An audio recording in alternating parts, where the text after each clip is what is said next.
fellow movie buffs and film connoisseurs? It's your self-proclaimed cinema shogun here. And finally, after what seemed like a lifetime of waiting and delay after delay after delay, Halloween Kills is in theaters today. And I had the pleasure of going to see it last night. And I'm going to be honest with you guys. You're probably not going to like this, but I don't think I like the movie. I'm really not digging the direction they went in with this movie. Before I even get into that, let me just tell you guys, I'm a big horror fan. Halloween, the original Halloween, is my favorite horror movie of all time. One of my favorite movies just in general of all time. I love the Halloween franchise. Even the more corny movies, okay? Halloween Resurrection, I even like that movie. I love Michael Myers. I love me some Michael Myers. So going into this movie, I had high expectations. I'm a fan of the 2018 Halloween film. I thought that was pretty good. It had some problems, but overall, I liked Halloween 2018. So going into this film, I had high expectations. But man, I did not like this movie. For the most part, this movie felt like a soap opera.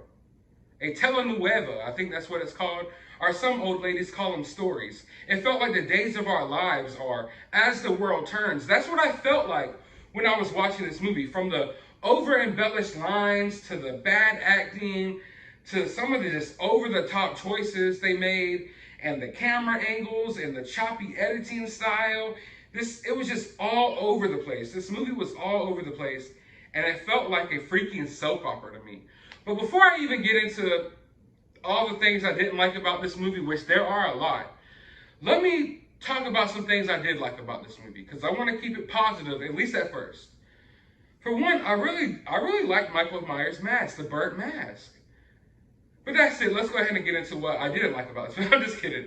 There are a few things more than that. The mask was cool.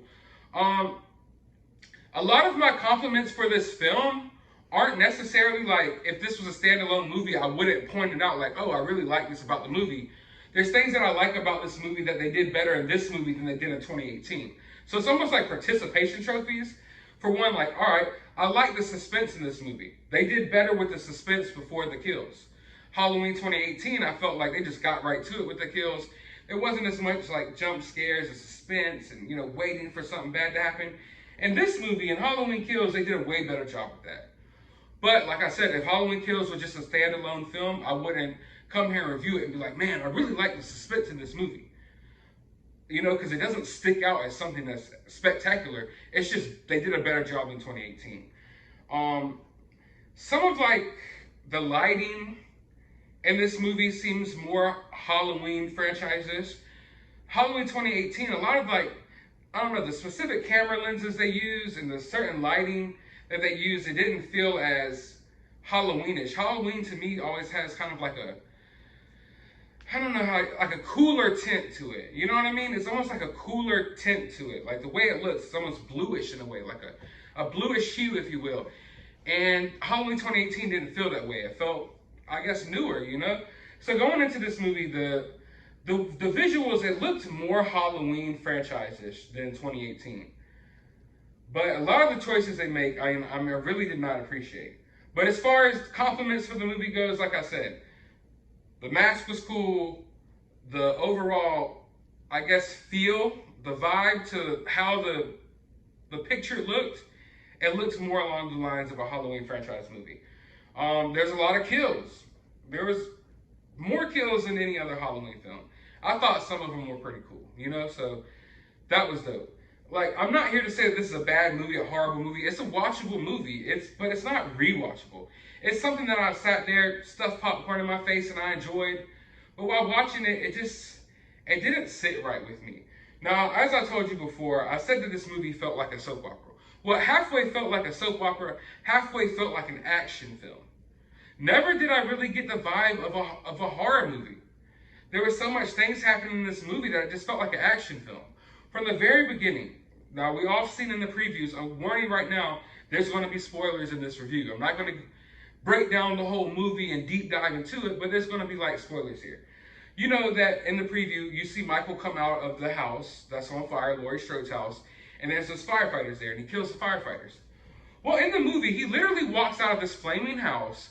There's like 7, I'm not even exaggerating, there's like 15, 17, over a dozen firefighters out there, all with axes and just all types of weapons you could think of, you know? Michael Myers comes out there with a weapon as well, and he basically fights them like it's a kung fu movie. It literally felt like I was watching Jet Li or something. He comes out there with a pole and he starts fighting firefighters. That is not, like, what were they thinking there? That right there from the very beginning, it just took me out of it. You know, like I get the beginning when Michael Myers killed the firefighter inside the house and then he pulls the firefighter through the ground. That was dope. That was cool. I like that. I dig that. But Michael Myers coming outside and fighting 17 firefighters, and it's like a kung fu movie to where, like, you know how in those movies they'll have someone standing with a pole or ready to fight, and it seems like they fight one person at a time, even though there's a crowd of people crowding around them. One person steps up and then Bruce Lee whoops their ass, and then another person steps up instead of all of them just jumping on him at the same time. That's what we get here. We got Michael Myers walks out, 17 firefighters, and he fights them with a pole and axes one by one and kills them in cool ways. I'll admit it, cool ways that he killed them, but it's like totally unbelievable. And it just totally went left field. And that takes me to the point that I really wanted to make here is that this movie does not feel like a sequel to 2018. 2018, I felt like the whole reason they made that movie was to make a more grounded, realistic approach to the Halloween sequels. Okay? I love the original Halloween. I like all of the sequels, but there's no denying the fact that some of the sequels just went overboard. They just went way too out there with it. You know, the original stories of Michael Myers is just some guy. You know, it's just some evil dude that killed his sister when he was a kid, went to the mental facility, broke out. There's that. You don't really have to dive into it too deep. You don't have to go too out there with all the witches and all the different stuff that the Michael Myers movies did. And Halloween Resurrection, you know, Busta Rhymes fighting Michael Myers karate style. So Halloween 2018 felt like it was trying to be a sequel to the original movie and cut out all that nonsense. You know what I'm saying? Like, it seemed like it was supposed to be more grounded and realistic. But this movie does not feel grounded and realistic at all. Matter of fact, go back to 2018 Halloween. Like I said, the movie felt grounded and realistic, right? It's, as opposed to the other Halloween sequels. But there's one part of the movie in Halloween 2018 that stuck out and was weird for me. And that's when Michael Myers stomps on Zartan's head. I believe his name is Zartan. Or Zartan. He's Michael Myers' new doctor, his new psychiatrist. Where he steps on his head and squashes it and it explodes. And that scene right there just stuck out in Halloween 2018 for me because it didn't fit. You know, for the most part, that movie, like I said, was grounded. Even the kills were more grounded. And seeing him stomp on someone's head and explode like a watermelon or a pumpkin, it felt so out of place in that movie as opposed to the other kills in the movie and as opposed to the whole tone of that movie and the seriousness of that movie. Well, if you take that one scene of Michael Myers squashing that guy's head, that's what Halloween Kills is. Okay? If you want to get a good idea of what Halloween Kills is, take that one scene from Halloween 2018 of Michael Myers stomping on that guy's head and exploding, and that's what Halloween Kills is. Because for the most part, the Halloween franchise hasn't really had a lot of the over-top kills, you know? Over-the-top crazy stuff going on. It's more, even when Michael Myers movies and even when the Halloween franchise goes in interesting, weird directions, it's still more grounded than the other slasher franchises. It's definitely more down to earth and grounded than Jason Voorhees. You know, this kid who drowned it and then came back as a zombie supernatural killing machine. It's definitely more grounded than Freddy Krueger. You know, this guy who got burnt alive and then comes back in people's dreams. You know, Michael Myers is just this regular guy. In all of the movies, for the most part, his kills are feasible. They're somewhat reasonable. You know, when you believable, like a normal person could do that. So in Halloween 2018, he squashed that guy's head and explodes, and it was just totally left field. It didn't seem right, didn't fit in that movie. It doesn't fit with Michael Myers. And that's what this whole movie was. It was just over the top. It just took things too overboard. You know, it just went all the way in, but not in a good way. I'm all for the kills. I don't mind that there was more kills in this movie. In fact, my problem with this movie aren't really the kills at all. I think some of the kills are pretty cool. It's just the whole movie is just over the top. With this mob forming inside of this hotel and everybody's screaming, and it just like, what the hell am I watching at this point? This doesn't feel like a Halloween movie. It doesn't feel like a Michael Myers movie. This just feels weird. It feels like a freaking soap opera. And that's all I kept feeling like. And the movie was just all over the place, you know? And I think that thought they were going in an interesting direction with the way they cut up this film, but it wasn't. Also, I felt like this movie spent a lot of time in the past. We knew there was supposed to be some flashbacks in this movie, but I didn't think they were going to spend so much time in the past.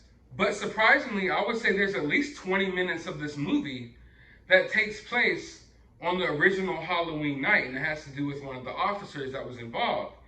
And I thought that side story was okay, but it wasn't necessarily needed.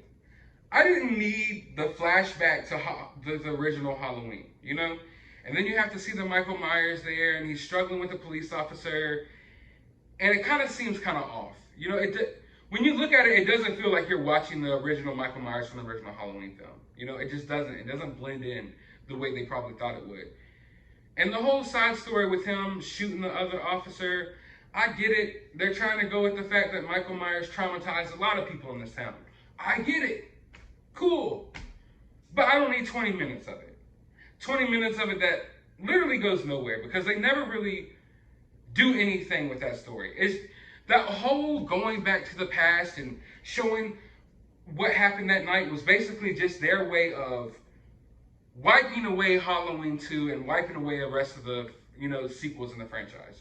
That's all this flashback was. It really served no purpose to the overall story other than to show you, like, hey, remember Halloween 2? And you thought Michael Myers was still on the loose and he went after Laurie Strode in the hospital? Well, guess what? That didn't happen. What happened was, after all of the events of that night, Michael Myers got arrested. So that's basically what this whole freaking purpose of this going back to the past was for. And it was nice to see fake Donald Pleasance, you know. It was weird. I guess we're in that day and age now where it doesn't matter if you're dead or alive. They're going to keep putting you in movies. So there's that. So you get to see Loomis. So I guess that was nice, but overall, the whole thing going into the past, I wasn't feeling it. I wasn't really feeling it. It wasn't needed, and it was just taking you out of the current moment that you're in with this movie. Another side story here that I felt like was totally unneeded and unnecessary was the fact that Michael Myers escaped with another convict, and he had a little side story in the movie as well, where basically, for some reason, he goes to this hospital where the whole entire town is, and they chase him around the hospital, and then he jumps off of a building and kills himself. What point? At what point did we need that? Please make a valid argument as to why we needed that in the story. And once again, I get where they were going with it. The whole town is traumatized. Michael Myers has now turned the town into monsters themselves. And here they are so worried about killing and stopping Michael that they accidentally caused the death of this innocent man. I get it. Cool. Whatever. I don't care. I don't care about it. And then you don't go anywhere with that story. And speaking of going nowhere with things, this whole movie, almost the whole plot line of this movie, really doesn't have anything to do with Laurie Strode. It hardly has anything to do with Laurie's daughter or Laurie's granddaughter. The real star of this movie, the real focus of this movie is Tommy Doyle. And how Tommy Doyle is getting the town together to go stop Michael. You know, evil dies tonight. Evil dies tonight. They said that like 75 times in this movie.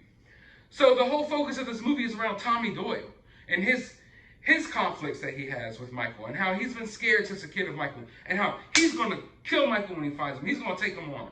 You know, and the whole movie builds up that showdown between Tommy Doyle and Michael. You know, we all know eventually Tommy's going to find Michael, and he's going to face him one-on-one with this baseball bat. And we're all waiting for this moment. And then the movie keeps going and going and going. And everyone's running into Michael but Tommy Doyle. And it just keeps going and going and going. More people are dying, more people are dying. And finally, we get to the point where Tommy Doyle comes face to face with Michael Myers. But instead of seeing a show-off between Tommy Doyle and Michael Myers, like the whole movie has been freaking building up for the last hour and a half, Tommy Doyle just kind of stands to the side while other people come up and shoot Michael and beat him with baseball bats and, you know, hit him with sticks and whatnot and what have you.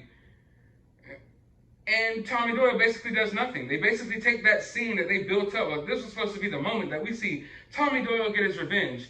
And you don't even see Tommy Doyle really do anything. You see other people in town do stuff.